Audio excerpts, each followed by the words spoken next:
농촌 경험이 전혀 없는 한 아이가 자연체험 학습 시간에 화분에 콩 하나를 심었습니다. 아이는 화분을 창가에 두고 선생님의 가르침대로 매일 정성껏 물을 주며 관리했습니다. 그러던 어느 날 아침 화분을 살피던 아이가 울상을 지으며 소리쳤습니다. 엄마, 내 콩이 없어졌나 봐요. 이상한 게 나왔어요. 내가 심은 예쁜 콩은 어디 가버렸죠? 아이는 자신이 심은 콩의 자리에 입을 떡 벌리고 나온 낯선 모양의 새싹을 보며 당황하고 말았습니다. 자기가 심은 씨앗의 형태가 사라졌기에 그것이 곧 생명의 발현임을 깨닫지 못한 것입니다. 이 아이의 당황스러움은 오늘날 교회의 모습과 닮아 있습니다. 하나님께서는 인류의 역사 속에 율법이라는 씨앗을 심으셨고 그 씨앗이 발아하여 복음이라는 새싹으로 돋아났습니다. 그러나 복음의 모습은 율법과 닮은 데가 거의 없는 전혀 생소한 모습을 하고 있습니다. 신약의 교회는 이 복음이라는 새싹으로 태어났습니다. 하지만 많은 이들이 복음을 손에 쥐고도 그 안에서 다시 율법의 씨앗을 찾아내려 애씁니다. 이는 구약의 성도들과는 상반된 모습입니다. 아브라함이나 다윗과 같은 구약의 성도들은 딱딱한 율법의 외피 속에서 장차 나타날 복음의 생명을 발견하고 기뻐했습니다. 반면 오늘날의 교회는 이미 싹이 터서 자라나고 있는 복음을 보면서도 자꾸만 과거의 익숙한 규칙과 조문으로 돌아가려 합니다. 이것이 바로 갈라디아 교회가 범했던 오류입니다. 새싹은 계속 자라나 꽃을 피우고 열매를 맺을 것입니다. 그러나 이 성장의 삶은 이전에는 한 번도 경험해보지 못한 신세계와 같습니다. 새싹에게는 어제의 모습이 오늘의 지침이 되지 못합니다. 어제의 지식과 경험은 오늘 자라난 새싹의 역동성을 온전히 설명할 수 없기 때문입니다. 우리는 흔히 구약 시대의 경험과 지도를 가지고 오늘을 살려 합니다. 하지만 이는 마치 업데이트되지 않은 내비게이션을 켜고 새로 생긴 길을 가려는 것과 같습니다. 예수님께서는 우리에게 이 새로운 길을 안내해줄 업그레이드된 지도를 주셨습니다. 하나님이 작성하신 설계도가 구약과 율법이라면 그 설계도에 따라 실제로 땅 위에 건설된 도로가 복음입니다. 설계도는 종이 위에 그려져 있지만 도로는 우리가 딛고 서 있는 실제입니다.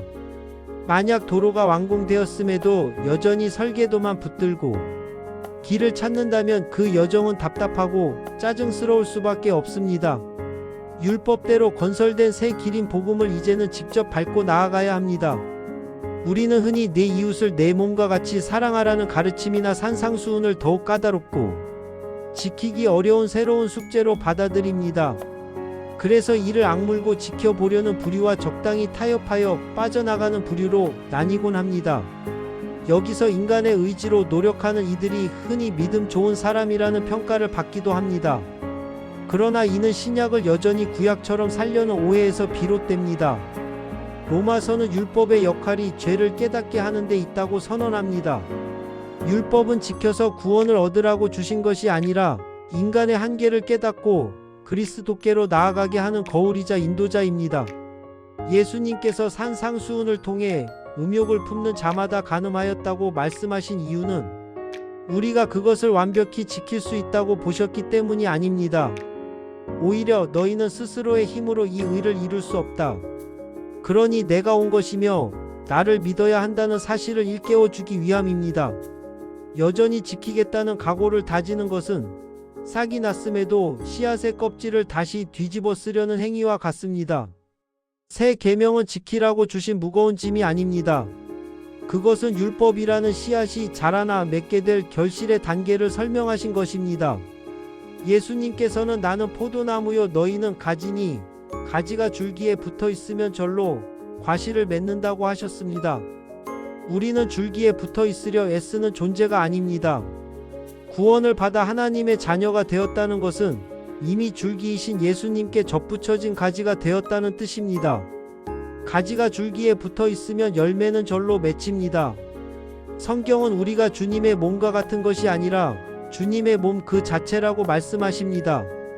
지체가 몸에 붙어 있듯 우리가 주님의 생명 안에 거할 때 그분의 성품과 사랑은 자연스럽게 우리 삶을 통해 흘러나옵니다. 구원이란 어느 날 눈을 떠보니 내가 주님의 몸에 붙어 있음을 발견하는 사건입니다. 이제 우리가 할 일은 주님의 몸으로 사는 것입니다. 한 번도 경험해 보지 못한 이 삶에는 정해진 인간의 교본이 없습니다. 주님과 연합한 나 자신이 곧 복음의 생명력을 증명하는 현장이기 때문입니다. 복음이라는 새싹은 쉼없이 성장합니다. 어제보다 오늘 더 주님을 향해 나아가는 우리의 삶은 이미 그 자체로 신령한 삶입니다. 씨앗의 형태에 연연하지 않고 생명의 원리에 따라 절로 맺어지는 열매를 바라보는 신령한 눈이 필요합니다. 복음의 새싹이 자라 맺게 될 그 풍성한 결실의 원리는 더 이상 가려진 비밀이 아니라 우리 삶에서 매일 증명되어야 할 실제입니다. 감사합니다.